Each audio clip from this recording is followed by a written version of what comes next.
आज आपको जो इस वीडियो में हम आपको बात करेंगे वो ये है कि दूसरा पॉइंट वॉइड मेन। आपके स्ट्रक्चर को आपको पिछली क्लास में याद होगा, जब हमने स्ट्रक्चर बनाया था उस स्ट्रक्चर का दूसरी जो लाइन थी वो थी वॉइड मेन।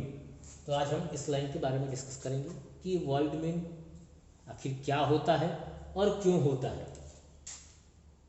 ठीक, इसके बारे में सबसे पहली चीज मैंने लिखी है कि सी प्रोग्राम रिटन इन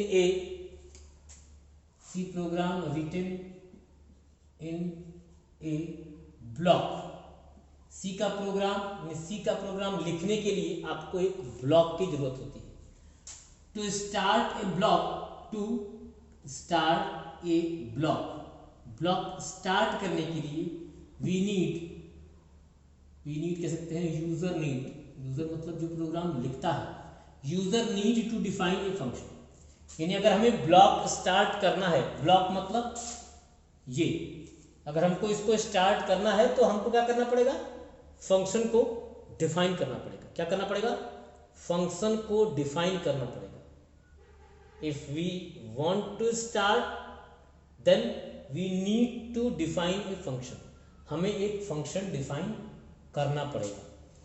अगर हमें ये ओपन करना है, क्योंकि ब्लॉक ब्रेस के द्वारा ओपन किया जाता है, तो अगर हमको ब्रेस ओपन करना है तो हमें एक फंक्शन डिफाइन करना पड़ेगा।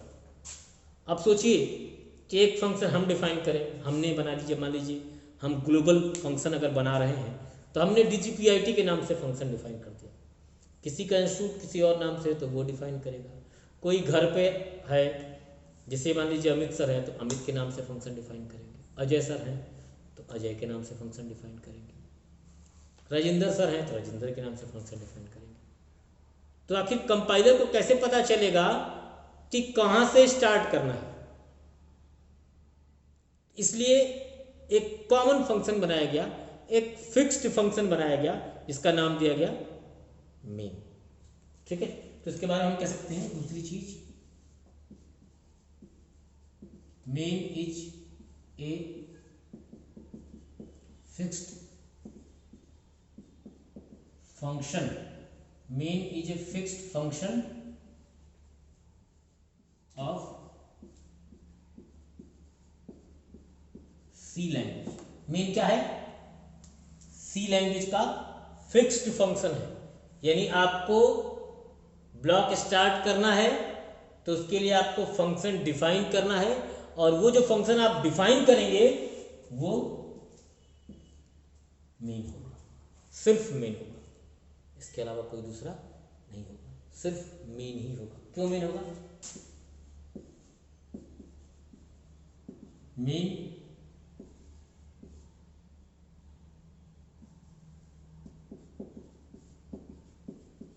informs compiler, main informs compiling point of program। अब ये देखिए तीन चीजें बड़ी कॉमन सी मैंने लिख दी हैं, तीन जो चीजें हैं मेन के बारे में। पहला वो C program written in a block. C का प्रोग्राम हमेशा ब्लॉक में लिखा जाएगा। To start a block user need to define a function. और अगर हमें ब्लॉक स्टार्ट करना है तो हमें फंक्शन डिफाइन करना पड़ेगा, यानी फंक्शन बनाना पड़ेगा। तो हम अलग अलग नाम से फंक्शन न बनाएं, इसलिए एक बनाया गया main is a fixed function of C language. ये सी लैंग्वेज का क्या होता है, फिक्स्ड फंक्शन होता है। और तीसरी चीज ये करता क्या है, मेन इन्फॉर्म करता है कि कहां से कंपाइलिंग, यानी प्रोग्राम को कंपाइल करना शुरू करना है। यानी शुरू करने का प्रोग्राम का वह पॉइंट बताता है जहां से कंपाइलर कंपाइलिंग स्टार्ट करता है। कंपाइलर आप जानते ही हैं सी लैंग्वेज का ट्रांसलेटर होता है, जो सी लैंग्वेज के हाई लेवल लैंग्वेज के कोड को लो लेवल लैंग्वेज में कन्वर्ट करता है। यानी मेन ये बताता है कि वो कहाँ है, और जहाँ मेन होता है वहीं से कंपाइलिंग स्टार्ट की जाती है। ये तीनों लाइनें हमने सिर्फ मेन के बारे में बात की। आपके दिमाग में सवाल उठ रहा होगा कि वॉइड का मतलब क्या होता है, वॉइड क्यों लिखा है मेन के साथ। ठीक है, मान लिया कि मेन आपको प्रोग्राम लिखना है तो हमको ब्लॉक स्टार्ट करना पड़ेगा। प्रोग्राम लिखना है तो ब्लॉक चाहिए। ब्लॉक स्टार्ट तभी होगा जब कोई फंक्शन डिफाइन करे। चलिए, एक कॉमन फंक्शन हो गया, फिक्स्ड फंक्शन मेन सी लैंग्वेज का सबके लिए। ये भी हो गया कि वो क्यों होता है, क्योंकि वो बताएगा कि भैया यहीं से कंपाइल करना है। फिर वॉइड क्यों? एक और प्रॉपर्टी जान लीजिए पहले आप फंक्शन की। ये तो मेन की थी, एक फंक्शन की कॉमन प्रॉपर्टी है, पिछली क्लास में हमने बोली है लेकिन शायद आपको याद ना हो। एवरी फंक्शन रिटर्न्स ए वैल्यू। एवरी फंक्शन रिटर्न्स ए वैल्यू। हर फंक्शन एक वैल्यू रिटर्न करता है। क्या मतलब? मतलब अगर आपने फंक्शन डिफाइन किया तो वो वैल्यू आपको देगा, आपको जरूरत हो न हो इससे उसे कोई फर्क नहीं पड़ता। एवरी फंक्शन रिटर्न्स ए वैल्यू। हर एक फंक्शन एक वैल्यू रिटर्न करेगा। मेन भी क्या है? मेन भी तो फंक्शन है। यानी आपने मेन यूज किया तो मेन क्या करेगा? वैल्यू रिटर्न करेगा। क्यों? उसका प्रॉपर्टी है, उसका नियम है, वो वैल्यू रिटर्न करता ही है। वही नहीं, हर एक फंक्शन बना का मतलब ये होता है कि जो फंक्शन वही होता है जो वैल्यू रिटर्न करे, तो मेन भी रिटर्न करेगा। अब यहां हमने मेन यूज क्यों किया है भाई? मेन हमने इसलिए यूज किया है ताकि प्रोग्राम का ब्लॉक स्टार्ट कर सके। हमको उसकी वैल्यू से क्या मतलब? हमने तो उसमें कुछ वैल्यू दी ही नहीं है, तो वो कहां रिटर्न करेगा? तो जब कहीं रिटर्न नहीं करेगा तो मतलब क्या है? वो एरर देगा। जब वो कहीं वैल्यू रिटर्न नहीं करेगा तो क्या करेगा? वो एरर देगा। इसलिए क्या किया जाता है? वो वैल्यू रिटर्न करेगा, ये तो उसका नियम है, फिनिश है। दो तरीके हैं, या तो उसकी वैल्यू को कहीं स्टोर कराया जाए, पहला तरीका, और नहीं तो वो वैल्यू स्टोर करने लायक न रहे, तो वैल्यू रिटर्न करने के लायक न रहे, ऐसा कर दिया जाए। तो एक कीवर्ड आता है, एक स्टेटमेंट आता है जिसका नाम होता है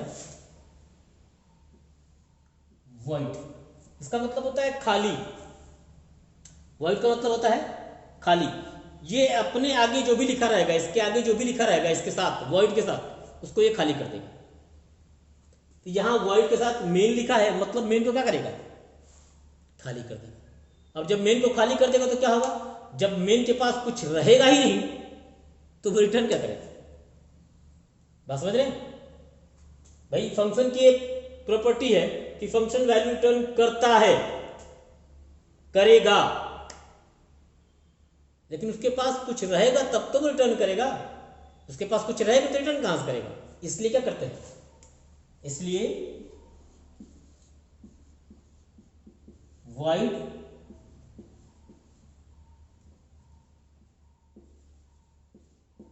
defined with main to empty the function. वो फंक्शन को खाली कर देगा ताकि मेन फंक्शन कुछ भी रिटर्न करने के लायक न रहे। ठीक है, इस क्लास को मैं फिर से रिपीट कर दे रहा हूं बड़े आराम से। 4-5 मैंने पॉइंट्स लिखे हैं। पहले सारी चीजें मेन के बारे में है। सी के प्रोग्राम को अगर आपको लिखना है तो आपको ब्लॉक चाहिए। ब्लॉक मतलब सी का प्रोग्राम आपको लिखना है तो आपको ब्लॉक चाहिए। इसको बोलते हैं ब्लॉक, पेयर ऑफ पैरेंथेसिस। आपको ब्लॉक चाहिए। और टू स्टार्ट ए ब्लॉक, अगर आपको एक ब्लॉक को स्टार्ट करना है, ओपन करना है, तो user need to define a function. User को जरूरत पड़ती है एक फंक्शन को क्या करने की? डिफाइन करने। और सब लोग अलग अलग फंक्शन डिफाइन न करें, इसलिए एक कॉमन फंक्शन दिया गया, फिक्स्ड फंक्शन दिया गया इसका नाम था, इसका नाम है, सॉरी इसका नाम है मेन। सी लैंग्वेज का ये फिक्स्ड फंक्शन है, इसका नाम है मेन। किस लिए? ताकि हर आदमी अपने अपने नाम से फंक्शन ना बनाए। Main informs compiling point of the program. ये क्या करता है? ये तो फिक्स्ड फंक्शन है, ठीक है, सब लोग अलग अलग नाम से बताएं। करता क्या है? काम इसका ये है कि ये बताता है कि प्रोग्राम स्टार्ट कहाँ से करना है, कहाँ से प्रोग्राम का कंपाइलेशन स्टार्ट करना है, ये बताता है मेन। एवरी फंक्शन रिटर्न्स ए वैल्यू, और फंक्शन की एक प्रॉपर्टी होती है कि हर एक फंक्शन कोई ना कोई वैल्यू रिटर्न करता है। वो प्रॉपर्टी को हटाने के लिए, ताकि वो खाली हो जाए, हम उसके साथ वॉइड जोड़ देते हैं, जो क्या करता है? मेन को खाली कर देता है। और जब मेन खाली हो जाएगा तो उसके पास कुछ रहेगा ही नहीं, तो रिटर्न क्या करेगा? आशा करता हूँ कि ये क्लास आपको समझ में आई होगी, और आप इसको रिपीट करेंगे, तो चीज़ें आपको हेल्प करेंगी। आप इसको 2 बार 3 बार 4 बार 5 बार, जितनी बार भी आपको लगे, ठीक लगे, आपको रिपीट कर लीजिएगा और रिपीट कीजिएगा। और इसके बाद अगले दिन, कल संडे है, परसों हम फिर नई वीडियो के साथ आएंगे।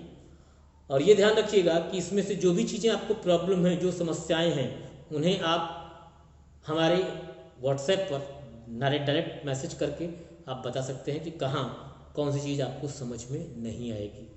इसके अलावा, वीडियोस के अलावा कोई भी चीज़ आप, बस ये आपका वीडियो के लिए ये व्हाट्सएप बना है, इसका दुरुपयोग नहीं करेंगे आप लोग, मैं आशा करता हूँ। और आप कोई भी अगर मैसेज करते हैं तो सिर्फ 9 बजे से लेकर के और 5 बजे के बीच में ही करें, ठीक है? अनावश्यक रूप से व्हाट्सएप पर वो टिंग टिंग नोटिफिकेशन आकर के चीज़ें इरिटेट करती हैं। सो 9 बजे से लेकर के 5 बजे के बीच में आप कोई भी मैसेज, कोई भी इंफॉर्मेशन ले सकते हैं इस व्हाट्सएप से, वर्किंग डेज़ के दिन, छुट्टी के दिन नहीं। और जो मैंने वीडियो डाले हैं उनको पढ़िए, समझिए, और कोशिश कीजिए कि आपको समझ में आए, बेहतर है। जो समस्याएं हैं, जो टॉपिक्स हैं, उनको बताइए, हम आपको बताएंगे। धन्यवाद।